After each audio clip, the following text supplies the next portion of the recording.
Bonjour, bonjour, bonjour. Dictée 18, étape 3. On y va. Les objectifs de la séance, on va travailler sur le lexique, les familles de mots. C'est l'un des exercices de la préparation que l'on va travailler ensemble. Indissage, dictée quotidienne numéro 3.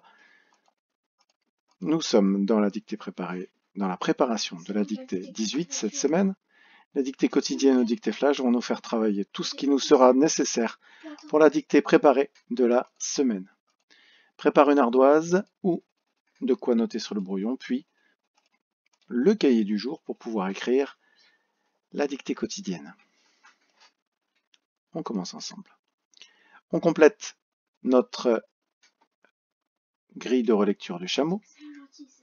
On trouvait j'aime, elles s'abattent, écouter, gronder au niveau des homophones grammaticaux, les vagues éternelles, les accords, ici le 2LES pour éternel, les galets au pied, on avait vu qu'il y avait plusieurs pieds pour plusieurs falaises, donc les deux sont ensemble au pluriel. Des falaises, justement, il y en a plusieurs.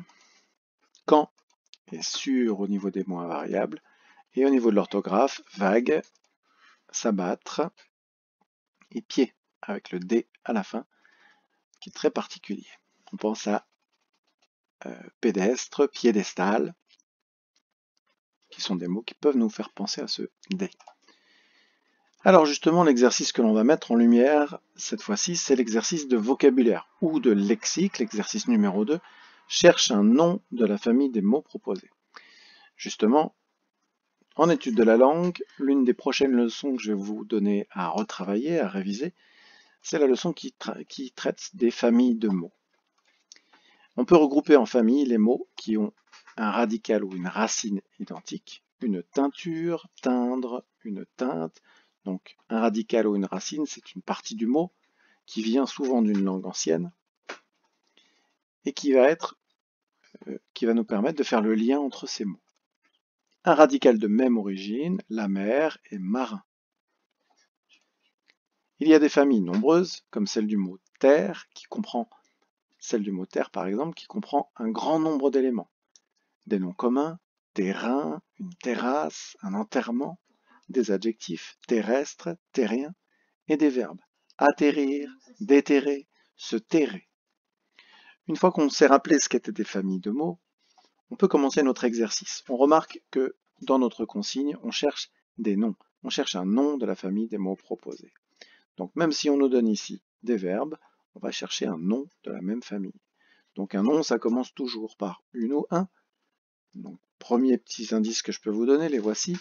Et à partir de là, on peut chercher. Si vous avez déjà fait le travail, alors vous pouvez continuer la vidéo, sinon vous appuyez sur pause pour chercher quelques minutes pour remplir votre préparation de la dictée. Entrée. Le nom de la même famille, c'est une entrée. Garder, là il y a plusieurs, on peut en trouver plusieurs. Un garde, une gardienne, un garde-boue sur un vélo. Sécher. Alors vous vous rappelez que quand on a découvert ce mot, on a insisté sur l'accent, ben justement dans les mots qui sont de la même famille que sécher, on va voir que séchoir a un accent aigu, mais sèche-linge ou sèche-cheveux ont des accents graves. Gronder, un grondement.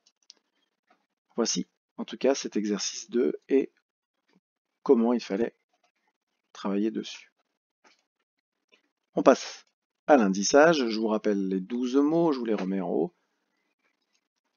Et voici l'indissage. Muguette, tatati tatata la vrac. Et la suite, il y a beaucoup justement d'indices. Je vous laisse chercher, appuyez sur pause si vous avez besoin de temps. Soyez malin. Et on avance pour voir comment corriger cette phrase. Muguette était surnommée la vrac. Alors, on remarque ici était, le verbe être à l'imparfait, surnommé et puisque ça va s'accorder avec muguette. Ici, on a un verbe d'état est surnommée ici, du coup, l'attribut du sujet. La vraie, c'est son surnom. Pourquoi? Parce qu'elle, donc on a le parce que avec l'apostrophe elle ici, et son père, le sien de père, ramassait le varech. Alors le mot, c'est un mot de vocabulaire, puisqu'on est dans le champ lexical de la mer, le varech, vous savez, les algues que l'on trouve sur la plage. Le varech amené par les vagues sur la plage. Voilà notre indissage qui nous permet de réviser quelques mots et de nous rappeler de Muguette aussi, un personnage des grandes vacances. On se prépare pour la dictée quotidienne. Écrit sous la dictée, la voici, la troisième phrase de la semaine. Je commence. J'entrai dans la grotte et cherchais l'homme qui gardait jalousement la réserve de poissons. Point. Mais l'endroit était vide. Je commence la dictée. J'entrai dans la grotte. J'entrai dans la grotte.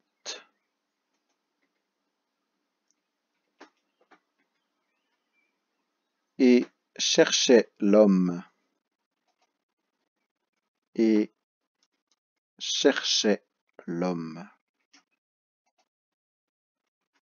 Qui gardait jalousement. Qui gardait jalousement la réserve de poissons. Point.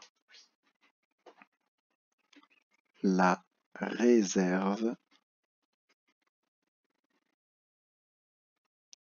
de poissons.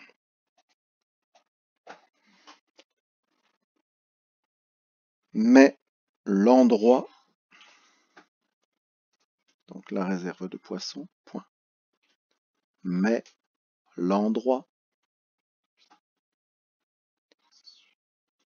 était vide. Était vide. Point final. On retravaille l'imparfait cette semaine et comme on sait, souvent l'imparfait n'est jamais utilisé seul. C'est un temps du passé, on s'en sert pour écrire des récits et quand on écrit des récits justement, on la lit souvent à d'autres temps. Et là, il fallait faire attention à plusieurs choses. L'œil du chameau, en conjugaison justement. Regardons le début de l'histoire. J'entrais dans la grotte et je cherchais l'homme.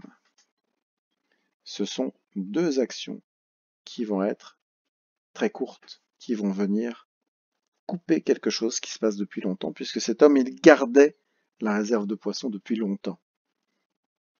Et l'endroit était vide. Ça aussi, ça va se passer sur un temps plus long.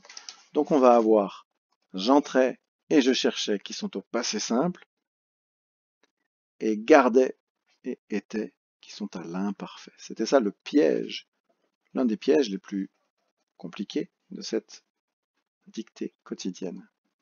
Dans les homophones, on a le et qu'il ne faut pas confondre avec est. J'entrais et je cherchais, j'entrais et puis je cherchais. Dans les accords, on a la réserve de poissons. Attention, le de, ça c'est un déterminant dont il faut se méfier. La réserve de poissons, si c'est une réserve, c'est qu'il y a plusieurs poissons, donc on n'oublie pas le S. Il y a une seule réserve, mais plusieurs poissons. Les moins variables, dans, mais, que l'on connaît bien, et un adverbe, jalousement. On reconnaît le MENT, que l'on voit dans beaucoup d'adverbes, un adverbe qui indique la manière dont on va garder l'endroit. Au l'orthographe, les mots de la semaine grotte, avec 2 TE, homme, réserve, un accent ici, pas d'accent ici car le E est suivi par 2 consonnes, pas besoin d'accent donc, endroit avec un T à la fin que l'on ne doit pas oublier.